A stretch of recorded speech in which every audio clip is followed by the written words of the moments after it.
This is beautiful Honey. Honey is the sweetest dog ever. She was dumped or found as a stray, and a good Samaritan took Honey in. Look how skinny she is. She's not going to look like that in just a short period of time. She is a very, very sweet dog. She likes canned and dry food mixed.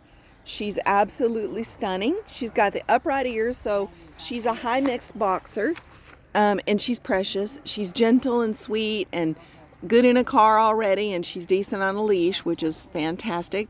She's going to stay in her foster care, eating good food and getting chunkier so that she'll look better. And she is going to have spa treatment there because they're taking great care of her. Honey will be available through CCPAL Rescue. We'll post her in a few weeks. We're just showing you how she came in so you guys know what dogs look like when they're either A, mistreated or dumped. This is beautiful boxer girl, Honey. Hey, look at her.